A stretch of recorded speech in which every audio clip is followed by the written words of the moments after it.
Nitrox hybrid inverter इस वक्त most modern features के साथ आता है। तो मोस्ट मॉडर्न फीचर्स की अगर हम बात करते हैं तो कैसे हो सकता है कि वाईफाई का फीचर इस इन्वर्टर के अंदर ना हो।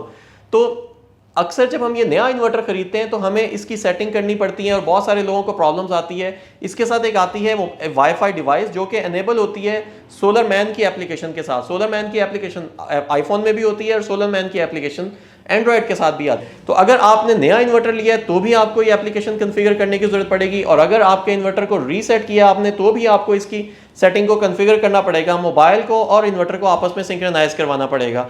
तो आज की वीडियो हमारे पास है, इसमें हम इन्वेरेक्स के एक्सपर्ट हमारे पास मौजूद हैं।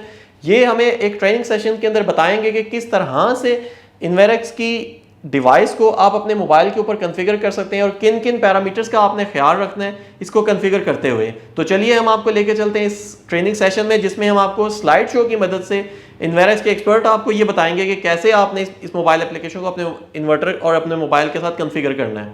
और इसको कॉन्फ़िगर करना सबसे आसान है। सोलर मैन की बहुत सारे वेरिएंट्स एप्लीकेशन का आपको गूगल प्ले पे एंड्रॉयड पे मिलेंगे। Solar man pro, solar man business और solar man 3.0।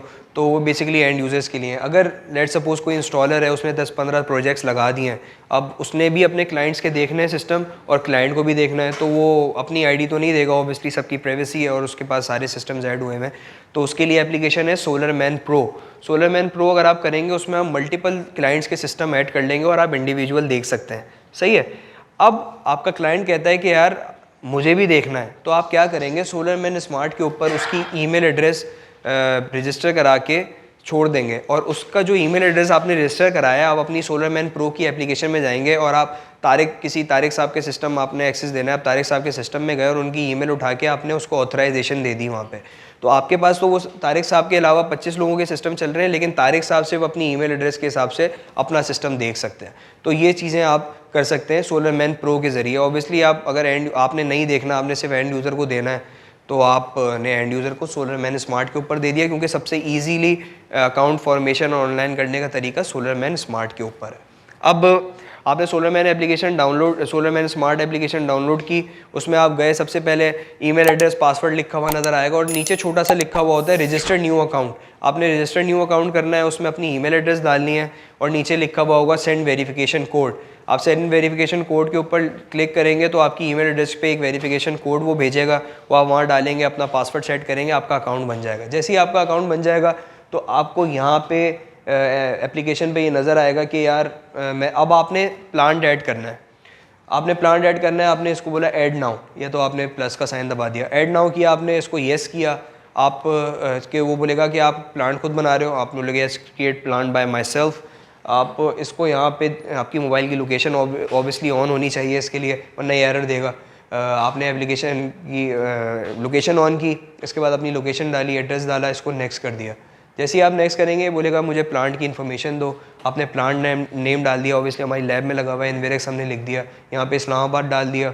Residential rooftop system storage, आपका स्टोरेज सिस्टम होना चाहिए। अगर आप इसको ऑन ग्रिड कर देंगे या ग्रिड टाई कर देंगे तो ये आपको बैटरीज नहीं दिखाएगा। स्टोरेज सिस्टम में ऑब्वियसली बैटरीज इन्वॉल्व होती हैं, तो यहाँ पे बैटरीज दिखाएगा। सो आप उसको लाजमी है कि आप इसको स्टोरेज सिस्टम करें। इंस्टॉल्ड कैपेसिटी यहाँ पे 5 लिखी हुई है, बेसिकली ये कैलकुलेटेड किलोवाट के अंदर है, तो आप इधर 5 ही लिखेंगे। अगर आप यहाँ पे 5000 लिख देंगे तो वो आपको सिस्टम में 5 मेगावाट दिखाना शुरू कर देगा। ऑपरेटिंग डेट इसकी है कि जिस तारीख को आपने सिस्टम लगाया उसकी डेट यहाँ पे डाल दी। करेंसी डाल सकते हैं आप PKR, यहाँ पे टैरिफ डिफ़ाइन कर सकते हैं, टोटल सिस्टम की कॉस्ट डिफ़ाइन कर सकते हैं, ताकि आपको ROI भी इस एप्लीकेशन से कैलकुलेट हो रहा हो। इसको डन करके आगे जाएंगे। अब यहाँ पे आपका प्लांट तो क्रिएट हो गया, लेकिन प्लांट में डाटा किस चीज़ का नज़र आए, आपके इन्वर्टर के साथ जो डाटा लॉगर लगा हुआ है, वो लॉगर आपने यहाँ पे किया कि गो टू ऐड, आप लॉगर को ऐड करेंगे। अब जो इन्वर्टर के नीचे जो वाईफाई डोंगल है उसके ऊपर बार कोड भी है, सीरियल नंबर भी है और पासवर्ड भी है। तो अगर आपका वायरिंग वगैरह चल रही है और बार कोड नज़र नहीं आ रहा तो आप सिर्फ देख के यहाँ पे हाथ से भी लिख सकते हैं, मतलब मोबाइल के टच पैड से, और स्कैन भी करा सकते हैं बार कोड को। तो आप अगर स्कैन कराएंगे तो यहाँ पे जैसे ही आप स्कैन कराएंगे वो यहाँ पे आपका डाटा लॉगर की आईडी आ जाएगी। जैसे ही डाटा लॉगर की आईडी है आपने उसको ऐड कर लिया, अब वो बोलेगा ऑटो सिलेक्शन एसोसिएटेड डिवाइसेस। अब एप्लीकेशन को आपने बता दिया कि तुमने इस डिवाइस का डाटा मुझे दिखाना है क्लाउड के ऊपर। अब आपने डाटा लॉगर से कनेक्ट होके ये बताना है कि तुमने कौन से प्रोटोकॉल से किस वाईफाई से, किस हॉटस्पॉट से क्लाउड पे डाटा भेजना है, ताकि मैं दुनिया में बैठे कहीं से भी देख सकूँ। लेट्स सपोज मैंने आपको बोला कि भाई आप अपना सिस्टम ऑनलाइन कर दें, मैंने यहाँ पे देखना है ताकि मैं उसकी सेटिंग कर सकूँ। आप अपने घर के वाईफाई से अपने इन्वर्टर की वाईफाई डोंगल को कनेक्ट कर देंगे और मैं यहाँ पे डाटा देखना शुरू होंगे। जैसे ये है कि हम एक दूसरे को व्हाट्सएप मैसेजेस भेजते हैं। अब उसको मैंने जैसे ही ऐड किया तो वो बोलेगा आपने कॉन्फ़िगर करना है। तो सबसे पहले वो मुझे बोलेगा कि तुम्हारा करीबी नेटवर्क कौन सा है। मेरी लैब में रिसर्च लैब लगा हुआ है, मैंने रिसर्च लैब का यहाँ पे वाईफाई डाला, उसका पासवर्ड डाला और उसको कॉन्फ़िगर कर दिया। मतलब मैंने एप्लीकेशन में अपने लोकल वाईफाई का डेटा स्टोर कर दिया। अब ये इन्वर्टर बोलेगा कि अब एप्लीकेशन बोलेगी कि अपने डिवाइस लॉगर के साथ कनेक्ट हो जाओ। मैंने अपनी एप्लीकेशन को अपने घर के वाईफाई का भी डाटा दे दिया। अब वो डाटा बोल रहा है कि अपने लॉगर के साथ कनेक्ट हो जाओ। मैंने AP के नाम से यहाँ पे जो डिवाइस है उसका सीरियल नंबर आ होगा, आप उससे कनेक्ट होगे, उसका वो पासवर्ड भी उसके नीचे लिखा हुआ होता है, वो डालोगे और उसको कनेक्ट कर दोगे। जैसे ही आप कनेक्ट करोगे तो अब आपका लॉगर और आपके घर का वाईफाई दोनों के डाटा एप्लीकेशन के पास है, जो कि एप्लीकेशन को ये बताएगा कि वाईफाई लॉगर का डाटा मेरा घर का वाईफाई क्लाउड पे भेजे। तो जैसे ही आप इससे कनेक्ट होने के बाद अपने रिसर्च लैब से कनेक्ट होंगे तो यहाँ पे ये कॉन्फ़िगरेशन शुरू हो जाएगी। अगर इसमें से कोई भी एक स्टेप मिस होगा आपका तो यहाँ पे क्रॉस कॉन्फ़िगरेशन में क्रॉस बना हुआ आ जाएगा और रीस्टार्ट नहीं होगा। तो जैसे ही आपका ये कॉन्फ़िगरेशन, अब आपने सारी चीज़ें डाल के कर दिया, तो यहाँ पे आपका कॉन्फ़िगरेशन सक्सीड नज़र आ जाएगा। इसको आप डन करेंगे तो आपके पास ये विंडो खुल जाएगी। जब ये विंडो खुलेगी तो शुरू में 5 से 10 मिनट तक यहाँ पे आपको डिवाइस कमीशनिंग लिखा हुआ आएगा। डिवाइस कमीशनिंग के बाद जैसे ही इन्वर्टर आपका 5-10 मिनट बाद ऑनलाइन हो जाएगा तो आपको यहाँ पे डाटा नज़र आना। जिस वक्त ये काफ़ी रात का टाइम था, इस वक्त सोलर भी नहीं था, ग्रिड भी हमने बंद कर दिया था इन्वर्टर का।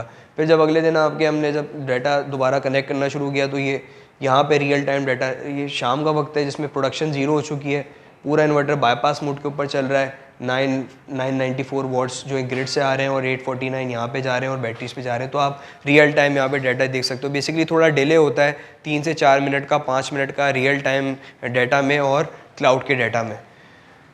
तो यहाँ पे आप देख सकते हैं स्टैटिस्टिक्स देख सकते हैं, लेआउट देख सकते हैं कि क्या क्या किस टाइम पे कौन सी अलर्ट्स आई वो भी देख सकते हैं।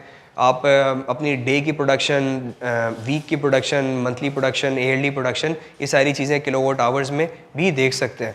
कितनी बैटरी चार्ज हुई, कितनी दफ़ा बैटरी डिस्चार्ज हुई, कितने ग्रिड से यूनिट्स आपने कंज्यूम किए, ये सारी चीज़ें एप्लीकेशन के ऊपर आप देख सकते हैं। तो ये छोटा सा तरीका था ऑनलाइन करने का।